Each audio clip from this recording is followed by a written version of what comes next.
Okay, let's talk about that weird, nagging feeling you might get with Google products. You have an Android phone, maybe a Chromebook.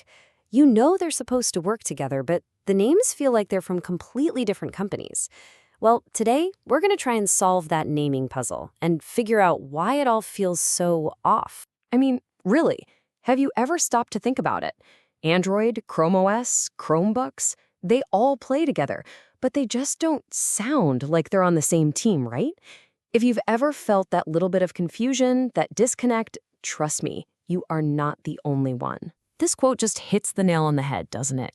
The technology itself is getting closer and closer, but the branding, the names we use every day, feel totally stuck in the past. And it creates this kind of background noise of frustration that we're going to dig into. All right, so section 1, a Google naming puzzle. The heart of this whole thing isn't some bug or a missing feature. Nope. It's a feeling, a sense of brand confusion. And it turns out there's a perfect word for it. The word is moya moya. It's a Japanese term that perfectly describes that vague, cloudy, frustrating feeling when things just don't quite add up. And that moya moya is exactly what a lot of us experience when we talk about Google's operating system. So, part 2, just how unified are these things really?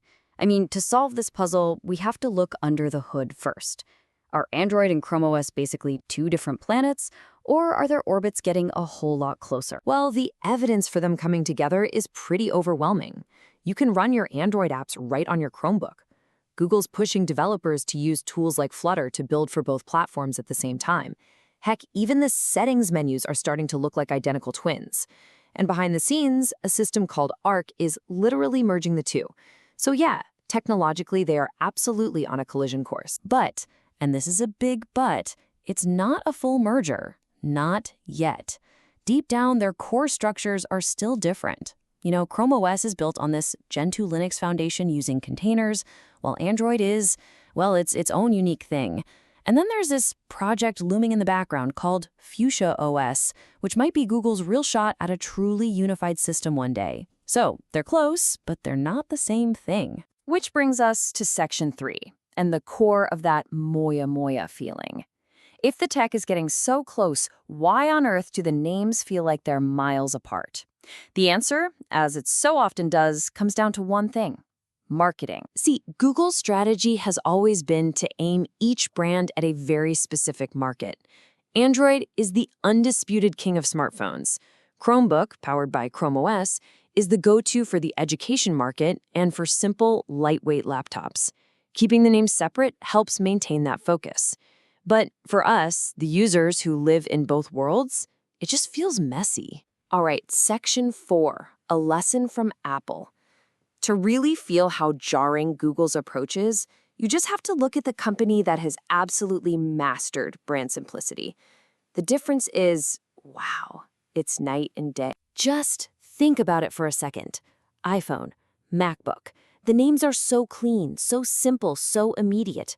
2, maybe 3 syllables. You instantly know what it is and where it fits. It is pure branding clarity. And then you've got Google. Android smartphone, Chrome OS laptop. It's not just that it's longer, it feels like you're reading a technical description, not a product name. It has no punch, no rhythm, no feeling of being part of a family. And you can literally boil it down to the number of syllables. We're talking 5 to 7 syllables for a Google product name compared to Apple's super smooth 2 or 3.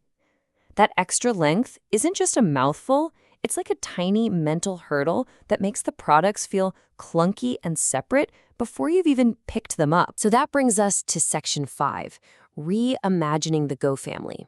We've talked about the problem, so what's the fix?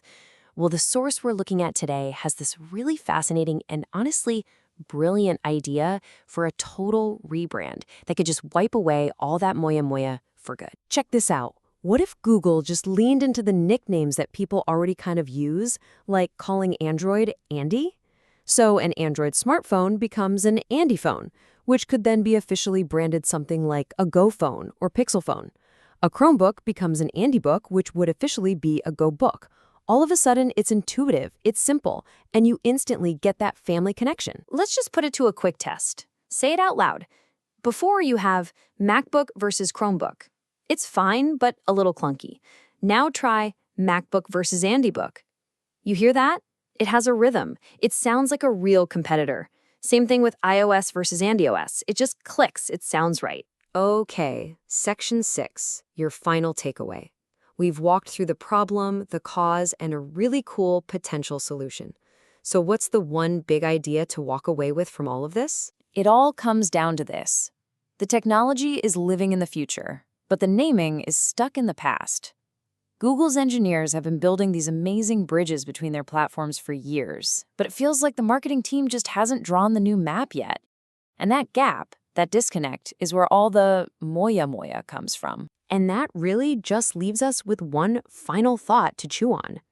We know the technology works. We know the ecosystem is incredibly powerful. So, could it be that a simpler, unified brand name is the final missing piece that Google needs to complete its puzzle and show a truly seamless vision to the world? Something to think about.